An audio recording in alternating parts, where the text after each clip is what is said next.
Muy bien, ya estamos aquí de nuevo y ya estamos listos para continuar. Pues es viernes, Hilario, y hoy nuestro amigo, nuestro cronista, el hombre que conoce y sabe de historia, ¿eh?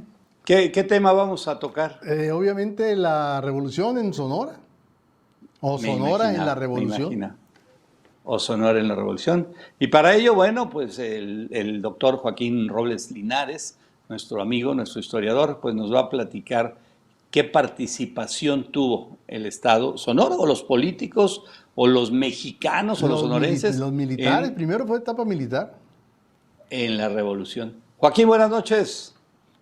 Buenas noches, Hilario, Víctor, y qué gusto, pues allá en Jalapa, me imagino que con un clima algo fresco, ¿verdad? Algo frío. Sí, sí, ahorita creo que anda como en 18 grados y una humedad como del 80 también. No, pues qué bien, qué bien. Pues mira, yo creo que es muy complicado o no deberíamos salirnos precisamente de lo que viene. Tenemos un fin de semana largo en conmemoración a la Revolución que iniciaría pues el 20 de noviembre de 1910 como venía en un plan, es la primera revolución que se planeó con tiempo, anticipación, hora, todo domingo a las 6 de la tarde, 20 de noviembre, pero bueno. Lo interesante es qué Oye, papel Joaquín, jugó esto. nada más para entrar en materia, como dicen, decirles a nuestros amigos que por si no saben, el 20 de noviembre no pasó nada. No, fueron No pasó casos nada. así muy aislados, prácticamente nada. Era domingo y además, pues obviamente las autoridades se prepararon, estaban advertidas y avisadas que iba a ser ese día. Entonces, no, pero además hay un detalle, fíjate que es interesante conocer desde el punto de vista de Hermosillo. ¿Qué había pasado? Ahorita hablabas de personajes, pero había un sonorense que, desde mi punto de vista, es el primer sonorense con dimensión política nacional, que era Ramón Corral, era Claro. vicepresidente y estaba contendiendo junto con Porfirio Díaz para la vicepresidencia. Y además era un hombre relativamente joven en comparación de Díaz, que ya estaba en los 80, pero en este caso Ramón Corral pues era el sustituto natural. Y aquí en Sonora, Ramón Corral tenía una grandes simpatías y era una figura, imagínense, si ahorita con un político, con una diputación, hay, no sé, una cantidad de personajes que lo siguen, imagínense en aquella década de los 900, un personaje como Ramón Corral, que había llegado en 1900 a la Ciudad de México como gobernador. 1903 lo habían hecho gobernador, perdón, como gobernador de la Ciudad de México. 3 como secretario de gobernación y después vicepresidente junto a Díaz. Entonces, pues era un No, personaje deslumbrante, ¿no? y Entonces, estaba aquí enfilado. totalmente, y además tenía una gran ascendencia en lo que era el Partido de los Científicos.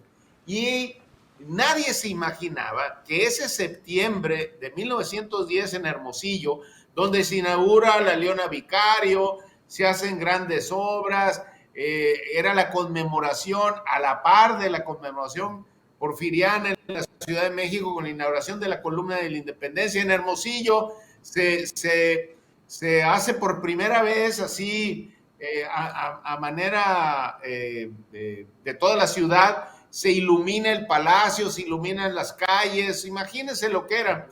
Nadie se imaginaba que 2 meses después ese régimen tan poderoso se iba a derrumbar y que personajes como los que vimos ahorita, como Benjamín Gil o Salvador Alvarado o un desconocido presidente municipal de Guatabampo, que era Álvaro Obregón, Plutarco Elías Calles, un maestro de Guaymas, de clases de la escuela nocturna, en fin, que todos estos personajes se iban a juntar e iban a derribar un régimen tan sólido como el de Díaz. Era tan sólido que muchas de las calles que ahora transitamos, pues llevaban los nombres de ellos. Por ejemplo, la Porfirio Díaz era lo que es hoy la calle Garmendia, Fíjate. la calle Cerdán se llamaba Don Luis en honor a don Luis Emeterio Torres, el gobernador de la época. Se inaugura esa parte de la colonia Centenario, lo que ustedes conocen, los primeros camellones. Nadie se imaginaba que todo eso se iba a derrumbar en noviembre. Y además, a partir de noviembre empieza el deterioro. Para mayo del 911, todo se acaba porque aquel personaje que había visitado Hermosillo en aquel enero de 1910 con un friazo enorme, que no lo reciben en ningún hotel de la ciudad, le cierran las puertas, se lo tiene que llevar un fotógrafo, Jesús Abitia, a dormir a su casa porque no encontró cuarto. El régimen le había cerrado las puertas de todos los hoteles, las casas de huéspedes, y don Francisco I. Madero y su esposa Sara, este fotógrafo que tenía su estudio por ahí cerca de la avenida Cerdán, de la calle Cerdán, se lo lleva a su casa porque no había manera de alojarlo en algún lado. Y además, cuando había llegado y había querido dar un discurso ahí cerca de la estación de ferrocarriles, ahí en lo que sería hoy más o menos en la calle Matamoros y Transversal, pues no pudo porque las gentes del gobierno habían llegado con botes de piedras y arenas y cada vez que hablaba las movían y entonces se acababa, no pudo, nadie escuchó lo que dijo. Lo de siempre, nadie escuchó. Y luego, ¿qué bocinas ni qué nada en aquella época? Pues nada. No, pues no había. No, estaba parado ahí queriendo dar un discurso. Lo inició como 7 veces y no pudo porque la gente, los que traían ahí, no dejaron. Pues entonces, nadie se imaginaba que este personaje pues iba a caudillar un movimiento que iba a acabar con Porfirio Díaz. Para mayo de 1911, acuérdense que después de la rebelión de Ciudad Juárez, Porfirio Díaz, antes de que se desataran así las hostilidades en forma, manda una renuncia y él entiende que el ciclo se había acabado y se derrumba el régimen, como se derrumba aquí el régimen de Torres, Eizábal y Corral.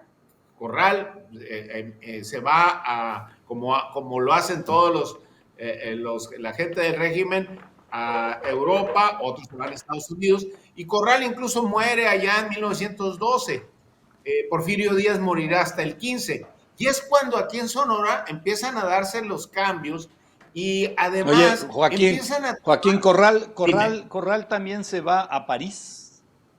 Sí, se va a París, allá muere, incluso allá están los restos.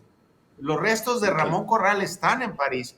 Está en el cementerio, tengo entendido que de Père Lachaise, ahí está. Y curiosamente, los que a mí me han platicado que han estado yendo o han ido a París, visitan las tumbas y están bien cuidadas, ¿eh? Por ejemplo, la de Porfirio Díaz, es impresionante la cantidad de ramos de flores, cartas, estampitas de la Virgen de Guadalupe. Porfirio Díaz tiene una pequeña cripta, y es impresionante el cuidado que tienen, pero además las visitas de los mexicanos, es impresionante. Sí. Y la de Ramón Corral también se encuentra en muy buen estado.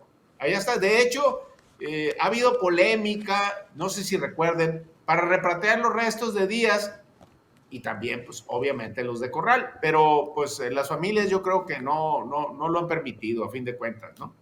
Pero allá están descansando.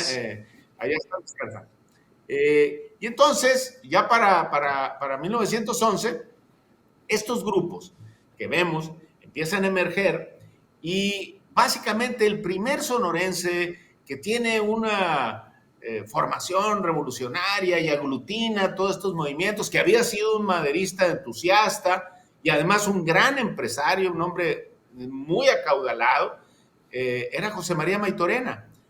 José María Maytorena, en ese momento, llega a la gubernatura y de inmediato en torno a Maytorena se empiezan a formar todos estos grupos. Maytorena era uno de los hombres más ricos del noroeste. Tenía una cantidad de haciendas muy productivas, entre ellas La Misa, una muy famosa, que ya son poblados prácticamente cerca de Guaymas. Además tenía muchas propiedades, inversiones, y además es un caso curioso, porque a final de cuentas pasaron las décadas, este hombre se tiene que exiliar, y termina pues, prácticamente perdiendo su fortuna. Es de los casos al revés, ¿no? Que entraron a la revolución y se terminaron con el paso de los años, ¿no? Muere por allá en los años 40 en la Ciudad de México. Sí, es la revolución a la inversa, porque todos los que entraron, la mayoría salió muy bien, y este hombre no. Como se dice, te hizo justicia la revolución. En este caso, ¿no? Así en este caso, es al lado. No, fíjate que Maytorena es un caso especial, era un hombre muy, muy rico, muy acaudalado, se va un tiempo a los Estados Unidos, intenta regresar, pero ya con el régimen, él había tenido muy mala relación con Calles y con Obregón, y cuando intenta regresar, ya que están ellos en el pleno uso del poder, simple y sencillamente no se lo permiten. Y regresa ya para finales, para mediados de los años 30, regresan y consigue que le reconozcan grado militar y se queda en la Ciudad de México y allá morirá, y obviamente esa fortuna pues había ido desvaneciendo. Este personaje es Maytorena, es el hombre que acaudilla el maderismo, porque la revolución o el inicio hay que dividirla en el movimiento maderista, que fue el que estoy describiendo.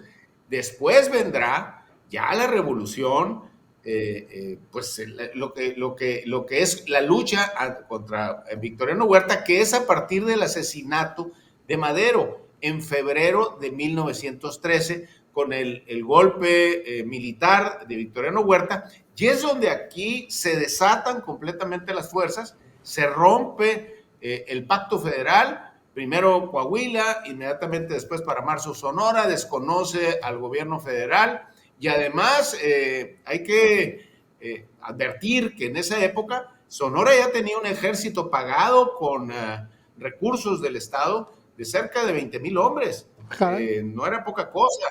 Además, los gobiernos revolucionarios de esa época, para combatir a Huerta, requisan ganado a unos propietarios de apellido Camus, les requisan muchísimo ganado, y a otros precisamente para comprar armas, pertrechos militares, y así combatir a Victoriano Huerta. Entonces, ese Hermosillo, ese Sonora maderista de inicios, pues despertó esos ánimos revolucionarios que a la postre pues harán que Sonora sea uno de los, junto con Coahuila, por ejemplo, o Chihuahua, sea uno de los estados protagonistas precisamente del momento revolucionario, y a fin de cuentas llegarán a la Ciudad de México en 1914, la tomarán, y a partir de ahí vendrá lo que se conoce como la lucha de facciones hasta llegar a la presidencia de la República. O sea, Villa encabeza la llamada División del Norte, ¿no? El Ejército del Norte. Sí. Aquí,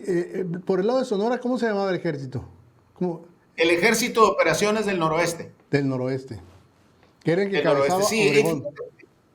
Obregón lo tenía. Obregón empieza con grado de coronel.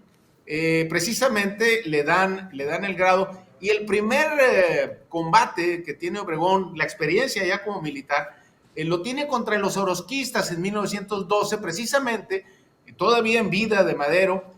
Los orozquistas se sublevan, intentan ingresar al estado, y él, como presidente municipal de Guatabampo, conforma un batallón irregular, así se llamaban aquellos batallones que un ganadero o un personaje político local conformaba, o brigadas, como la Brigada Ancheta, por ejemplo, del general Antonio Ancheta, que con ese tipo de grupos militares fueron muy, muy interesantes, muy curiosos, y a final de cuentas formaron parte del ejército revolucionario.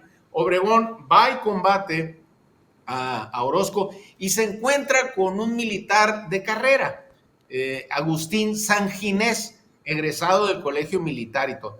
Y Obregón era un personaje muy interesante, además muy perceptivo. Inmediatamente le capta al general Sanginés las estrategias y le aprende todo. Haz de cuenta que estuvo en un curso intensivo de artillería y despliegue de fuerzas, trincheras, todo. Y a raíz de esa experiencia que tiene con Sanginés, adquiere muchas habilidades. Y hay una anécdota muy curiosa, precisamente de esos momentos, que es la única vez en que Obregón y Victoriano Huerta se conocen. A raíz de Sanginés, tienen un encuentro casual en una estación cerca de Chihuahua, precisamente combatiendo a Orozco, y ahí se saludan por única ocasión. Ahí se conocen. Después Obregón regresará, conformará una fuerza muy importante y ahí empezará el crecimiento de Obregón, pero también de otros militares, Juan G. Cabral, Benjamín Gil, Plutarco Elías Calles, que se queda aquí en Sonora a cuidar las fuerzas. Y después llegará un personaje muy joven, huyendo de Michoacán, y que se integrará con ellos y se formará aquí con ellos al amparo de Obregón y de Calles, que después será presidente y también combatirá con ellos y aprenderá no nomás de política, sino también del arte de la guerra, que era el general Lázaro Cárdenas. ¿Y qué sucede? ¿Cuándo es que Sonora se incorpora a la revolución? ¿Cuándo trasciende, pasa los límites ya? ¿Cuándo empieza? ¿En 1900 qué? En 1913, a raíz del asesinato de Madero, inmediatamente Carranza se viene a Sonora, se refugia con ellos, se viene Isidro Fabela, llega muchos personajes, el general Ángeles, muchos personajes que después serán muy importantes, y desde aquí partirá la revolución, precisamente que derrocará a Huerta, y para agosto de 1914, el ejército de Álvaro Obregón tomará la Ciudad de México, entrará por la Avenida Reforma y además, en un hecho insólito, desarma al ejército federal con una astucia y además con una habilidad de Obregón muy certera, porque los va desarmando kilómetro a kilómetro y los va licenciando y inmediatamente los va nulificando. Ahí es cuando de pronto la Ciudad de México y el país voltea a ver a estos personajes que venían del noroeste, entrando a la Ciudad de México con contingentes de indígenas mayos y también de indígenas yaquis, pero hay que recalcar que quizá la mayoría de los contingentes del general Obregón eran mayos, más que yaquis, y entonces van entrando a la Ciudad de México y la gente se queda sorprendida de dónde habían llegado. La vestimenta era distinta a lo que se usaba en la época. Los personajes, esa combinación de criollos con indígenas, también era algo inusual en la Ciudad de México. Y había un personaje muy interesante que podría ser uno de los primeros tecnócratas, escritores de la época, muy importantes, que era Federico Gamboa, que está en un balcón por la Avenida Reforma, viendo cómo entraban todos, y voltea y les dice a los que lo acompañaban: ¿y estos de dónde salieron? ¿A dónde aparecieron de repente? Bueno, un minutito. Un minutito, Joaquín. Bueno, antes que nada, yo creo que hay que abordar otra vez la revolución, no de una forma simplona como a veces se hace, y particularmente buscando los buenos y los malos. Yo creo que ya estamos muy lejos de eso. Hay que buscar el movimiento como lo que fue, también reconocer a algunas de las cosas del régimen que se derrumbó y qué nos quedó de todo eso. Y algo que a mí me gustaría, no sé, yo creo que yo crecí en otros tiempos, regresar a los días donde los 20 se festejaban y los 1 de mayo. O sea, ahora pues es medio complicado porque ya a veces se juntan los fines de semana y me preocupa, porque los jóvenes, los muchachos, tú preguntas y la realidad es que pues no saben ni qué se está festejando. Ni de qué se trata. Joaquín, muchísimas gracias. Excelente tema y excelente conversación, y tus comentarios muy certeros y sobre todo muy útiles para quienes cada vez que te escuchamos pues aprendemos muchas cosas, Joaquín. No, hombre, muchas gracias, que la pases muy bien allá en Jalapa de Enríquez, que Juan Enríquez fue un personaje muy interesante, luego hablaremos de él. Y Hilario, muchísimas gracias también por tu hospitalidad. Muy bien, buenas noches ahí al doctor y a nuestro historiador Joaquín Robles Linares.